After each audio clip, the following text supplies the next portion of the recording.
तुम्ही ठेवणार नाही तोपर्यंत मामा आपलं काम करणार नाही। त्याच्यासाठी इथं आल्यानंतर भाव धरा, भक्ती करा। जर भाव धरून येत असाल आपला काही उपयोग होणार नाही। 100% उपयोग करून या। ही सुवर्ण संधी आहे। तिचं सोनं करायचं काम आपल्या हातात आहे। आता मामा पुन्हा केव्हा येतील ना भूतो ना भविष्य असं म्हणण्यासारखं मामाचं कार्य आहे। त्याच्यासाठी वेळ वाया घालू नका। अहो या संधी म्हणजे केवढी असते, मायक्रॉन पेक्षा बी छोटी असते। आता आपल्याला मायक्रॉन म्हणजे काय हे माहित नाही।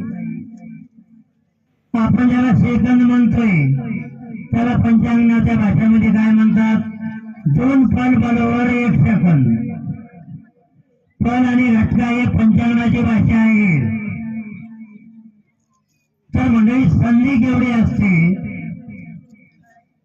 एका दिवसाचे तास किती हो, माझं गणित करताय सांगत चला।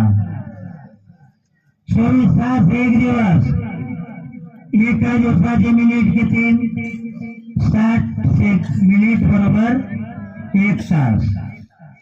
मग एका मिनिटाचे सेकंद किती, 60 सेकंद बरोबर 1 मिनिट। मग 1 सेकंद बरोबर 2 मिनिट। त्याच्या अर्ध्या टाइमला फळ म्हणतात, त्याच्यातून उरलेल्या अर्ध्या टाइमला पल म्हणतात, त्याच्यातून उरलेल्या अर्ध्या टाइमला मुहूर्त म्हणतात, त्याच्यातून उरलेल्या अर्ध्या टाइमला वेळ म्हणतात आणि त्याच्यातून उरलेल्या अर्ध्या टाइमला संधी म्हणतात।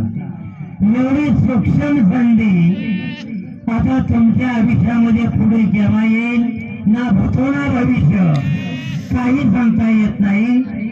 तर आलेल्या संधीचा परिपूर्ण फायदा घ्या। तर मामाच्या आरतीला वेळ होतोय, त्याच्यासाठी आता आपण आरती करून घेऊ। हे तुम्ही किती वाढवा हे दिवसभर सरणार नाही। त्याच्यासाठी काही ठिकाणी वेळेला महत्व द्यावं लागते। तर 9:30 वाजलेले आहेत, तर आरतीचा टाइम झालेला आहे। चला आरतीच्या मानकरी एकदम स्टँड अप, चला वेळ लावू नका।